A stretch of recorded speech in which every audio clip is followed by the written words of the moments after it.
Corona মহামারীতে অব্যবহৃত পড়ে আছে শিশু হাসপাতালের আইসিইউ শয্যা, কারণ জানা নেই কারো। করোনার সময় যদি আমরা এটাকে শুরু করতে পারতাম তাহলে কিন্তু এটা কাজে লাগতো। একটা প্রজেক্ট সমাজ কল্যাণের সঙ্গে যৌথভাবে শিশু হাসপাতাল ও সমাজ কল্যাণ মন্ত্রণালয় কাজটা করতেছে। আচ্ছা ঠিক আছে, এটা আমরা কথা বলবো কালকে। চট্টগ্রামে কোভিড চিকিৎসায় বেসরকারি হাসপাতালের চরম অব্যবস্থাপনা। এখনো পর্যন্ত আইসিইউ ফুল সেটআপে শুরু করার মতন জনবল, অর্থবল এখানে নেই। আমরা সবচেয়ে বেশি যে সংকটের সম্মুখীন হচ্ছি তার মধ্যে হলো চতুর্থ শ্রেণীর স্টাফ পাওয়া যাচ্ছে না। হাজার ছাড়ালো দেশে করোনায় মৃতের সংখ্যা, আরও ৩৭ জনের প্রাণহানি। সর্বাধিক নমুনা পরীক্ষায় শনাক্ত সর্বোচ্চ। গত ২৪ ঘন্টায় নমুনা সংগৃহীত হয়েছে ১৬,৯৯৪টি এবং পরীক্ষা হয়েছে ১৫,৯৬৫টি। যা পরীক্ষা হয়েছে তাতে শনাক্ত হয়েছে ৩,১৯০টি। দেখছিলেন প্রধান শিরোনাম। রাতের সময় সঙ্গে আছি আমি হাফসাতুন্নেসা। এবার অন্যান্য শীর্ষ সংবাদ। করোনার ভয়ে অমানবিক হবেন না, বাজেট অধিবেশনে প্রধানমন্ত্রী। আগামী অর্থ বছরের সম্ভাব্য বাজেটের আকার ৫,৬৮,০০০ কোটি টাকা। জাতীয় হৃদরোগ ইনস্টিটিউটে সক্রিয় ওষুধ চোর চক্র। অস্ত্রোপচারে জরুরি ওষুধ সরানোর সময় হাতে নাতে আটক স্টোর ইনচার্জ সহ ২ জন।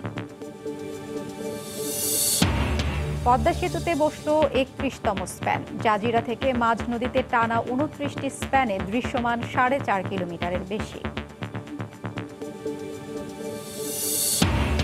এবং সাকিবের সঙ্গে ব্যক্তিগত দ্বন্দ্ব নেই, গুজব ছড়ানো হয়েছে সামাজিক যোগাযোগ মাধ্যমে, বললেন মাশরাফি। ক্রিকেটারদের আন্দোলনে জানালেন পূর্ণ সমর্থন।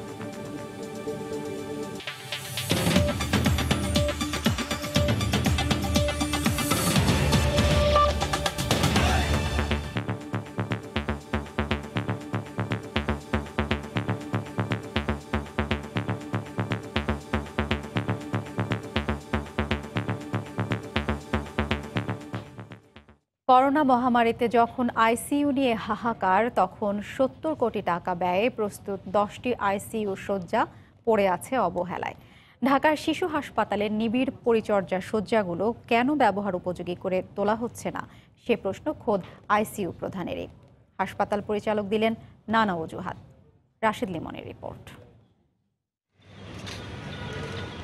গত বছরের শুরুর দিকে প্রায় ৭০ কোটি টাকা ব্যয়ে সমাজ কল্যাণ মন্ত্রণালয় ও শিশু হাসপাতালের যৌথ অর্থায়নে তৈরি হয় এই বর্ধিত অংশ, যেখানে রয়েছে একটি অপারেশন থিয়েটার, ৮ শয্যার পোস্ট অপারেটিভ ওয়ার্ড, ৪ শয্যার সার্জিক্যাল আইসিইউ ও ৬ শয্যার এইচডিইউ ইউনিট। এর মধ্যে ওটি ও পোস্ট অপারেটিভ ওয়ার্ডের কাজ শেষ হলেও দীর্ঘদিন ধরে থেমে আছে সার্জিক্যাল আইসিইউ ও এইচডিইউ ইউনিটের কাজ। অথচ আইসিইউ শয্যার অভাবে একের পর এক নিভে যাচ্ছে কোভিড রোগীদের প্রাণের প্রদীপ। খোদ আইসিইউ প্রধানই জানে না কি এর রহস্য। কি ধরনের আইসিইউ হচ্ছে এই সম্পর্কে আমাদের কাছে কোনো রকমের তথ্য দেওয়া হয় না এবং তথ্য নাই, কোনো কাগজপত্র আমার কাছে নেই। তদারকি তো ডেফিনেটলি, যেহেতু আমি বিভাগের প্রধান, এই আইসিইউটা আমিই দেখব। সো সেই হিসেবে তো অবশ্যই আমার জানার অধিকার আছে বা আমার জানা উচিত, বাট সেটা আমি জানতে পারিনি বাই এনিওয়ে। এখনো পর্যন্ত সেটা শুরু হয় নাই। এই করোনার সময় যদি আমরা এটাকে শুরু করতে পারতাম তাহলে কিন্তু এটা কাজে লাগতো। ৬ মাস ধরেই কাজ বন্ধ। হাসপাতাল পরিচালক তারপরও দোহাই দিলেন করোনার। এখনো যে রয়েছে, এখন এই ঝামেলার মধ্যে রয়েছে যে করার কথা সেই করোনা আক্রান্ত হয়ে তার মাও মারা গেছে, সে অবস্থা খারাপ, সে এখন নিউরোলজিক্যাল প্রবলেম নিয়ে বসে রয়েছে। তাহলে মানে একজনের জন্য তো থেমে থাকার কথা না, এটা টেক ওভার করে অন্যভাবে করাটা যায় না বিকল্প? না, এখন কেমনে করবেন? এই যে ঝামেলার মধ্যে শেষ করতে পারেনি এরা।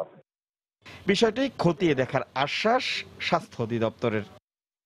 শিশু হাসপাতালে জি, একটা প্রজেক্ট সমাজ কল্যাণের সঙ্গে যৌথভাবে শিশু হাসপাতাল ও সমাজ কল্যাণ মন্ত্রণালয় কাজটা করতেছে। আচ্ছা ঠিক আছে, এটা আমরা কথা বলবো কালকে।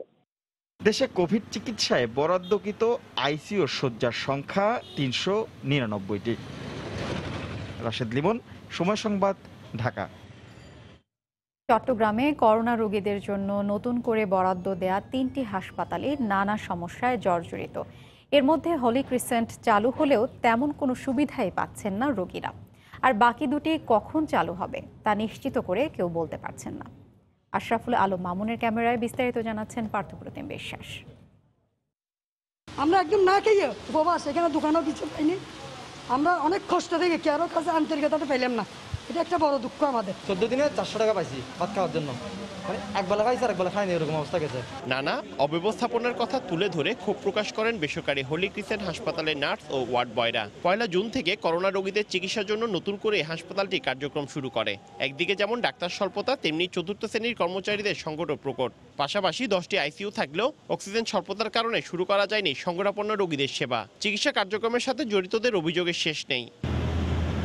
এছাড়া আইসিইউ সমৃদ্ধ বেসরকারি ইম্পেরিয়াল হাসপাতাল এবং ইউএসটিসির বঙ্গবন্ধু মেমোরিয়াল হাসপাতালকে সরকার কোভিড হাসপাতাল হিসেবে ঘোষণা করলেও এখনও সেবা কার্যক্রম শুরু করতে পারেনি হাসপাতাল দুটি।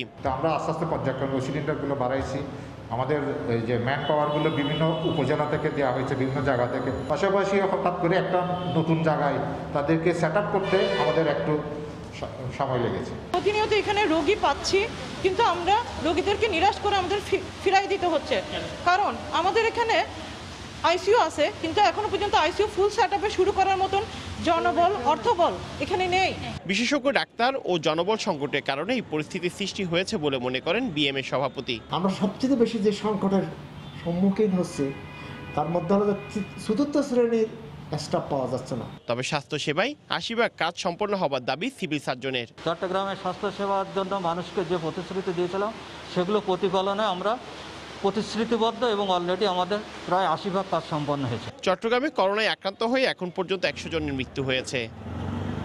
পার্থপ্রতিম বিশ্বাস, সময় সংবাদ, চট্টগ্রাম। কারখানা পর্যায় থেকে চাহিদা অনুযায়ী সরবরাহ করা হচ্ছে, কিন্তু ডিলাররা মজুত করে কৃত্রিম সংকট তৈরি করায় অক্সিজেন সিলিন্ডারের দাম কয়েক গুণ বেড়েছে। চট্টগ্রামের সরবরাহকারী প্রতিষ্ঠান তদারকিতে এসে এসব তথ্য পেয়েছেন নির্বাহী ম্যাজিস্ট্রেট। শাখাও তীব্র ক্যামেরায় বিস্তারিত জানাচ্ছেন কমল দে। করোনা রোগীর সংখ্যা বাড়তে থাকায় বেড়েছে অক্সিজেন সিলিন্ডারের চাহিদা। এই সুযোগকে কাজে লাগিয়ে ফায়দা লুটছে সিন্ডিকেট চক্র। 12 থেকে 16,000 টাকার অক্সিজেন সিলিন্ডারের দাম রাখা হচ্ছে 30,000 টাকার বেশি। এই অবস্থায় বুধবার সকালে অক্সিজেন সিলিন্ডার সরবরাহকারী প্রতিষ্ঠান তদারকিতে আসেন নির্বাহী ম্যাজিস্ট্রেট। এতে বের হয়ে আসে অক্সিজেন সিন্ডিকেটের চাঞ্চল্যকর তথ্য। বাইরের যে প্রতিষ্ঠানগুলো আছে, বেসরকারি প্রতিষ্ঠান যারা ইন্ডাস্ট্রিয়াল অক্সিজেন প্রস্তুত করে, তাদের কাছ থেকে তারা গোপনভাবে মেডিকেল টাইপ যে অক্সিজেন আছে সেটা কোয়ালিটি বা কমপ্লায়েন্স মেনটেন না করে সেগুলো রিফিল করছে এবং সেগুলো চড়া দামে ক্রেতাদের কাছে বিক্রি করছে। মানহীন যে অক্সিজেন বিক্রি করছে সেটাও কিন্তু একটি স্বাস্থ্যঝুঁকি হতে পারে। প্রতিদিনের চাহিদা অনুযায়ী 350 ছোট এবং 300 বড় সাইজের অক্সিজেন ভর্তি সিলিন্ডার সরবরাহ করা হচ্ছে। প্রেসক্রিপশন অনুযায়ী দেওয়া হয় এইসব অক্সিজেন।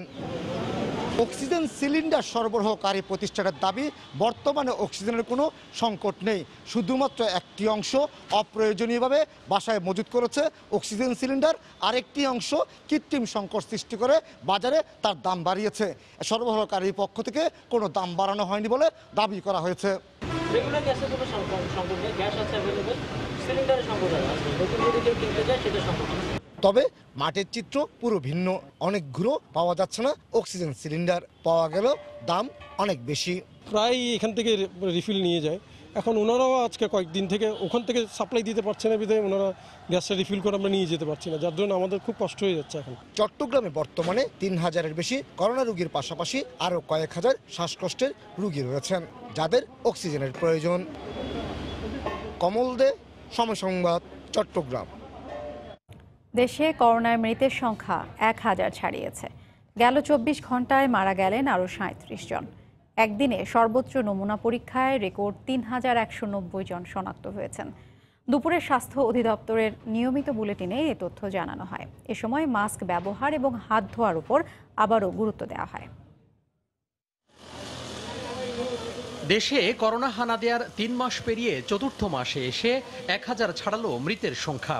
আগের দিনের সংখ্যার রেকর্ড ভাঙছে, শনাক্ত আর মৃতের পাল্লা ভারী হচ্ছে প্রতিদিন। বুধবার নিয়মিত কার্যক্রমের অংশ হিসেবে বুলেটিন প্রচার করে স্বাস্থ্য অধিদপ্তর। 15,965 জনের নমুনা পরীক্ষায় কোভিড-19-এর অস্তিত্ব পাওয়া যায় 3190 জনের দেহে। এদিন মারা যাওয়া 37 জন সহ মোট মৃত্যু 1012 জনও গিয়ে দাঁড়ায়। গত 24 ঘন্টায় মৃত্যুবরণ করেছেন 37 জন। এ পর্যন্ত 1012 জন। শনাক্ত বিবেচনায় মৃত্যুর হার 3.5%। ঢাকা বিভাগের 25 জন, চট্টগ্রাম বিভাগে 7 জন, রাজশাহী বিভাগে 1 জন, সিলেট বিভাগে 1 জন, বরিশাল বিভাগে 2 জন, ময়মনসিংহ বিভাগে 1 জন মৃত্যুবরণ করেছেন। ঘরের বাইরে বের হলে অবশ্যই মাস্ক পরার উপর গুরুত্ব দিল স্বাস্থ্য অধিদপ্তর। অবশ্যই বাইরে আসলে মাস্ক ব্যবহার করতে হবে এবং বারবার সাবান পানি দিয়ে হাত ধোয়া, সামাজিক দূরত্ব বজায় রাখা, এই সবগুলি হলো নিজেকে সুরক্ষিত রাখার জন্য প্রধান অবলম্বন।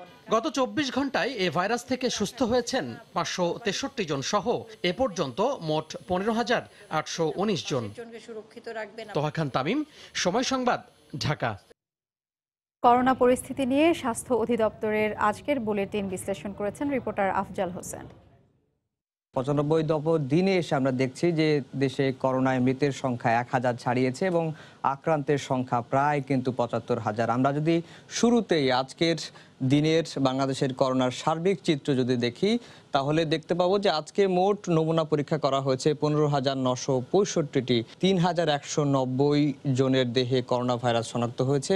সবশেষ 24 ঘন্টায় মারা গেছেন 37 জন। এ নিয়ে মোট মৃতের সংখ্যা দাঁড়িয়েছে 1012 জনে।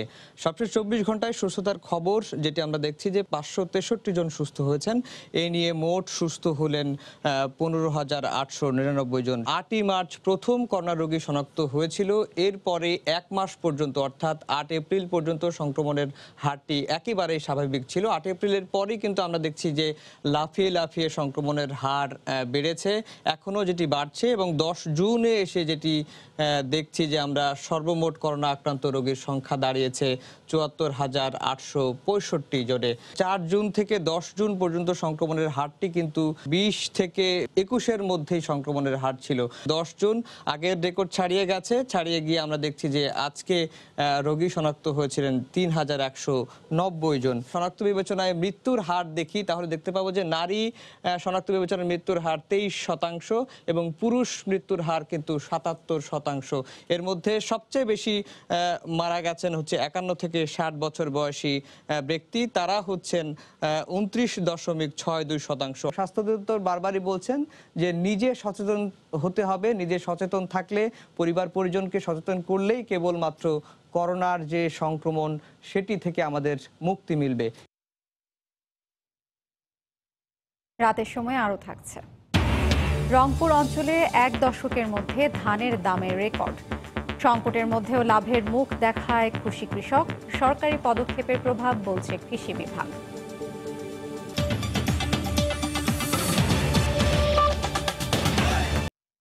কঠিন সংকটের মধ্যেই নতুন অর্থ বছরের বাজেট উপস্থাপন করতে যাচ্ছে সরকার।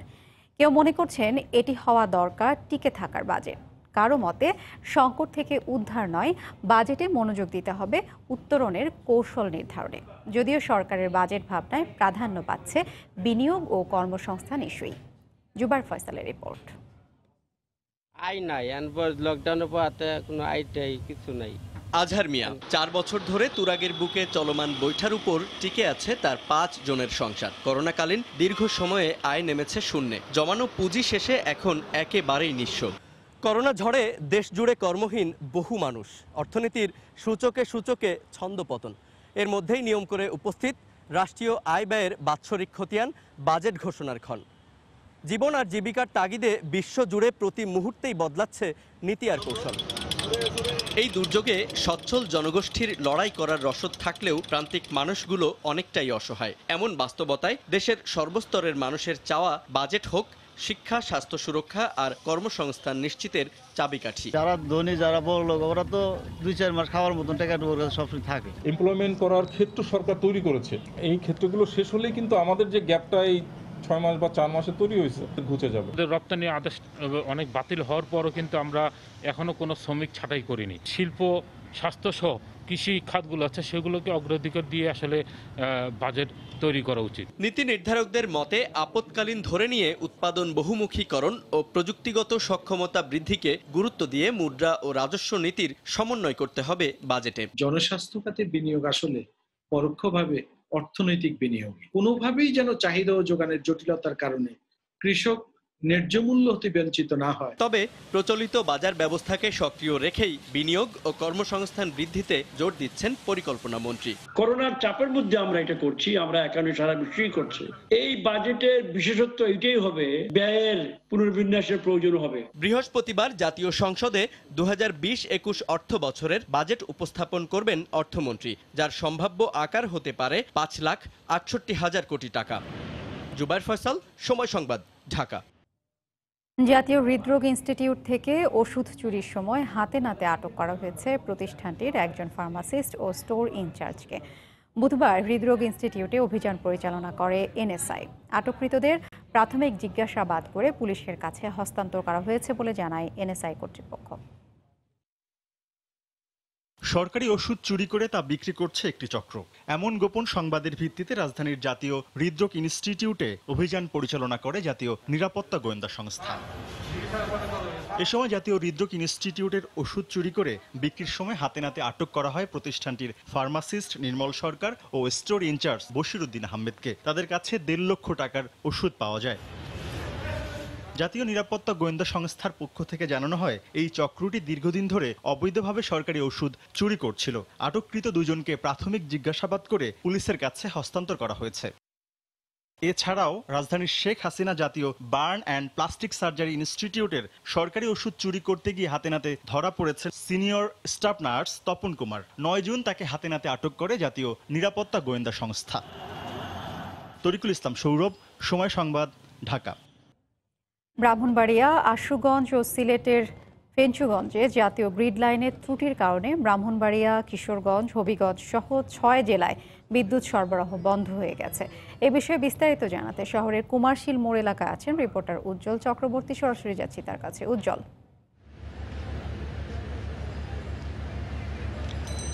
হ্যাঁ হাফসা, আমি এখন দাঁড়িয়ে আছি ব্রাহ্মণবাড়িয়া শহরের ব্যস্ততম বাণিজ্যিক এলাকা কুমারশীল মোড় এলাকায়। আপনাকে জানিয়ে রাখি, আজ সন্ধ্যা 7:15টার দিকে কিন্তু ব্রাহ্মণবাড়িয়া আশুগঞ্জ যে বিদ্যুৎ কেন্দ্র আছে, সেই বিদ্যুৎ কেন্দ্রের জাতীয় গ্রিডের যে 132 কেবি যে সঞ্চালন লাইন, সেই সঞ্চালন গ্রিড লাইনের কিন্তু ত্রুটি দেখা যায়, যার কারণে কিন্তু ব্রাহ্মণবাড়িয়া, কিশোরগঞ্জের ভৈরব এবং হবিগঞ্জ, সুনামগঞ্জ সহ বেশ কিছু জেলাতে কিন্তু বিদ্যুৎ সরবরাহ বন্ধ এবং ব্যাহত হচ্ছে।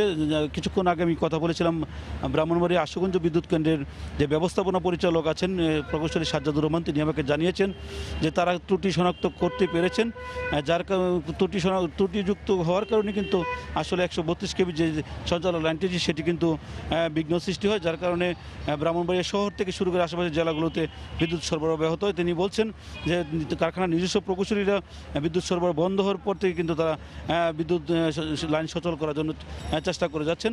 এদিকে বিদ্যুৎ বন্ধ হওয়ার কারণে কিন্তু ব্রাহ্মণবাড়িয়া সহ আশেপাশে জেলার যে বিশেষ করে করোনা আক্রান্ত রোগীরা যারা আইসোলেশন আছেন, তারা কিন্তু বেশ ভোগান্তির শিকার হচ্ছেন। পাশাপাশি যে ব্যবসা বাণিজ্য যারা করছেন বা বিভিন্ন হাসপাতাল আছে, তারা কিন্তু যেখানে রোগীরা অবস্থান করছেন সেখানে কিন্তু এক ধরনের চরম ভোগান্তির শিকার হচ্ছেন, কেননা বিদ্যুৎ না থাকার কারণে রোগীদের যে তীব্র গরমের মধ্যে তারা কিন্তু এক ধরনের হাঁসফাঁস ফেলছেন বলে আমাদেরকে রোগীর স্বজনরা জানিয়েছেন। পাশাপাশি আমরা কথা বলেছিলাম হাসপাতালের কর্তৃপক্ষের সাথে, তারা কিন্তু বলছেন তাদের পক্ষ থেকে সাধ্যমতো তারা চেষ্টা করছেন রোগীদের সেবা নিশ্চিত করার জন্য। পাশাপাশি শহরের যে বর্তমান অবস্থা সেটি কিন্তু আপনি নিশ্চয়ই দেখতে পাচ্ছেন, বর্তমানে বিদ্যুৎ সরবরাহ বন্ধ রয়েছে। প্রকৌশলী সাজ্জাদুর রহমান একটু আগে আমাকে জানিয়েছেন আধা ঘন্টার মধ্যে বিদ্যুৎ পরিস্থিতি স্বাভাবিক হলে তিনি আশা প্রকাশ করছেন। তো সার্বিকভাবে ব্রাহ্মণবাড়িয়া থেকে এই ছিল আমার কাছে সর্বশেষ। হাফসা, ব্রাহ্মণবাড়িয়া, কিশোরগঞ্জ সহ 6 জেলায় বিদ্যুৎ সরবরাহ বন্ধ হয়ে গেছে। এই বিষয়ে জানাতে ব্রাহ্মণবাড়িয়া থেকে আমাদের সঙ্গে যোগ দিয়েছিলেন রিপোর্টার উজ্জ্বল চক্রবর্তী। করোনা ভাইরাসের প্রাদুর্ভাব মোকাবিলা করে পদ্মা সেতুর জাজিরা প্রান্তে শেষ স্প্যানটি বসল আজ। 31তম এই স্প্যান বসানোর মধ্য দিয়ে সেতুর মাঝ নদীর সাথে সংযোগ ঘটল জাজিরার।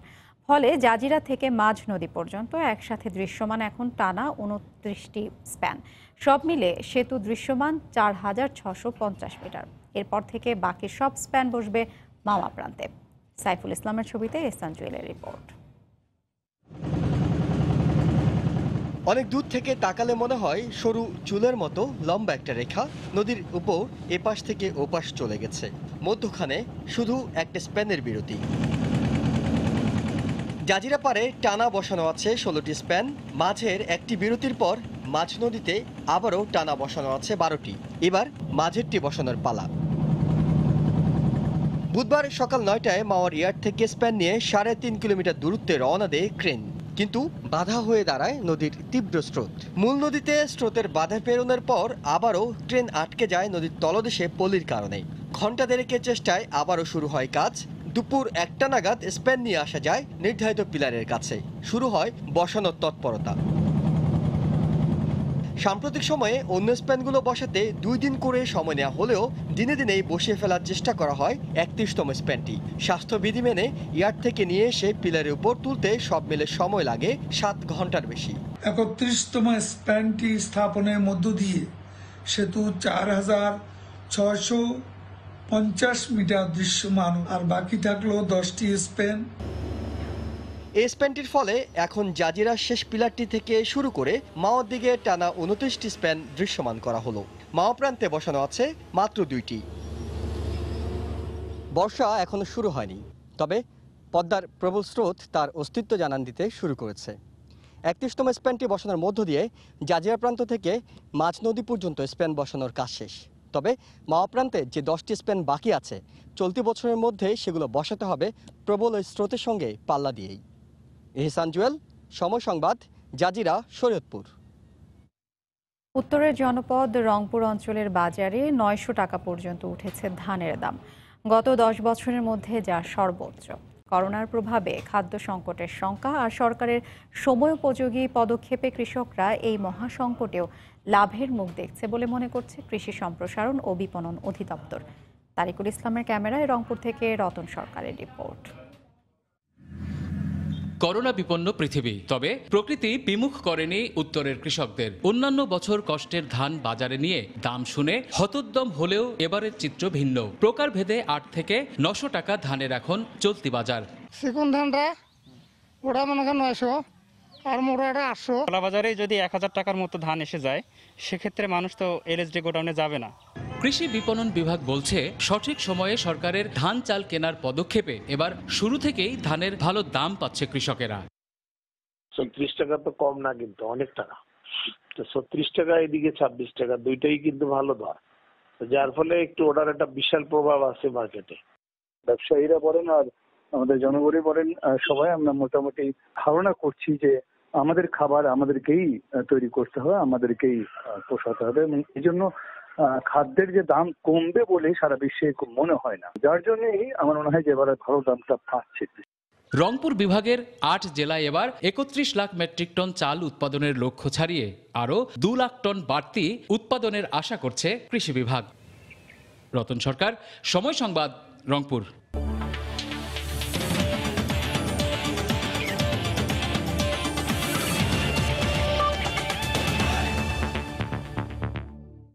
সাকিবের সাথে ব্যক্তিগত সম্পর্ক খুব ভালো, নেই কোনো দ্বন্দ্ব।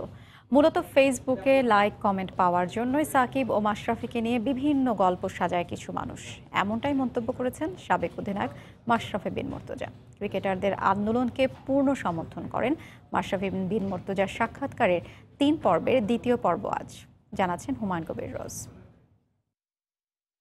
গত বছর বিশ্বকাপের পরপরই দেশের এক দৈনিক পত্রিকায় দেয়া সাক্ষাৎকারে সাকিব অভিযোগ তুলেছিলেন দলের ভেতরের খবর বাইরে যায় কিভাবে। বিশ্বকাপে মাহমুদুল্লাহকে ইংল্যান্ডের বিপক্ষে মন্ত্র ব্যাটিংয়ের জন্য পরের ম্যাচে বাদ দেওয়ার কথা অধিনায়ক মাশরাফিকে বলেছিলেন সাকিব। এই খবর বাইরে গেল কেন, এমন প্রশ্নই তুলেছিলেন ওই পত্রিকায় দেওয়া সাক্ষাৎকারে সাকিব আল হাসান। এরপর থেকেই মাশরাফি সাকিবের মাঝে দ্বন্দ্বের ব্যাপারটি আরো চাউর হয়। তাদের মাঝে আছে অনেক দূরত্ব। লকডাউনের মাঝে সাকিব তামিম ইকবালের লাইভ শোতে উপস্থিত না হয় তাদের মাঝে দ্বন্দ্বের প্রশ্ন আরো উস্কে ওঠে। সাকিবের সাথে আমার কি সম্পর্ক, এটা সাকিব খুব ভালো করে জানে। এখানে যারা খেলছে এখন, কারো ক্যারিয়ারের শুরুর থেকে আমার সাথে এরকম রিলেশন ছিল না, কিন্তু একমাত্র সাকিব যার ক্যারিয়ারের শুরুর থেকেই আমার সাথে রিলেশন। সো এইগুলো স্রেফ তৈরি করা ছাড়া আর কিছুই না। আর এটা আমি নিশ্চিত আমারও কিছু যা আসে না, সাকিবেরও কিছু যা আসে না। গেল বছরের অক্টোবরে ক্রিকেটারদের আন্দোলনে সবাই ছিলেন, কিন্তু তখনও বাংলাদেশের অধিনায়কের দায়িত্বে থাকা মাশরাফি বিন মুর্তজা ছিলেন না ওই আন্দোলনে। ক্রিকেটারদের আন্দোলনে নাকি কার্যকর ভূমিকা রেখেছিলেন সাকিব আল হাসান। এখানেও অনেকেই প্রশ্ন তুলেছেন মাশরাফিকে তিনি নাকি চাননি আন্দোলনে রাখতে। এই প্রশ্নের উত্তরও দিয়েছেন ম্যাশ। প্লেয়ারদের সাথে কেন থাকতে পারলাম না, এর সংক্ষিপ্ত একটা কথা আমি বলেছিলাম আগেই, যে এটা প্লেয়ারদেরই জিজ্ঞেস করতে হবে, আমাকে জিজ্ঞেস করে এটার কোনো রেজাল্ট নেই। তখন খেলোয়াড়দের পক্ষেই তো আমি ওই রাত্রেই আমি আমার পেজে আমি জানিয়েছি যে আমি প্লেয়াররা যে দাবি করেছে তাদের সাথে একমত। সো আমি দ্বিমত পোষণ এখন করবো না, এর ডিটেলস নিয়ে আমি আর যাবো না, যেহেতু পক্ষে ছিলাম পক্ষেই আছি। যদিও সিলেটে জিম্বাবুয়ের বিপক্ষে বাংলাদেশের অধিনায়ক হিসেবে শেষ ম্যাচ খেলার পর ক্যারিয়ারের গুরুত্বপূর্ণ আবেগী এক বক্তব্যে সাকিবকে মিস করছেন বলে মন্তব্য করেছিলেন মাশরাফি বিন মুর্তজা। হুমায়ুন কবির রোজ, সময় সংবাদ, ঢাকা। এ পর্যায়ে শীর্ষ সংবাদ জানিয়ে দিচ্ছি আরেকবার। করোনা সংকটে কাজে লাগানো হচ্ছে না শিশু হাসপাতালের আইসিইউ শয্যা, কারণ জানা নেই কারো। চট্টগ্রামে কোভিড চিকিৎসায় বেসরকারি হাসপাতালের চরম অব্যবস্থাপনা। হাজার ছাড়ালো দেশে করোনায় মৃতের সংখ্যা, আজও মারা গেলেন ৩৭ জন। একদিনে সর্বোচ্চ নমুনা পরীক্ষায় রেকর্ড ৩,১৯০ জন শনাক্ত। করোনার ভয়ে অমানবিক হবেন না, বাজেট অধিবেশনে প্রধানমন্ত্রী। আগামী অর্থ বছরের সম্ভাব্য বাজেটের আকার ৫,৬৮,০০০ কোটি টাকা। জাতীয় হৃদরোগ ইনস্টিটিউটে সক্রিয় ওষুধ চোর চক্র, অস্ত্রোপচারে জরুরি ওষুধ সরানোর সময় হাতে নাতে আটক স্টোর ইনচার্জ সহ ২ জন। এবং পদ্মা সেতুতে বসল ৩১তম স্প্যান, জাজিরা থেকে মাঝ নদীতে টানা ২৯টি স্প্যানে দৃশ্যমান ৪.৫ কিলোমিটারের বেশি। এই ছিল রাতের সময়। আপনার মোবাইলের সময় সংবাদ দেখতেও সব খবর পেতে ডাউনলোড করুন সময় অ্যাপ। সঙ্গে থাকুন সময়।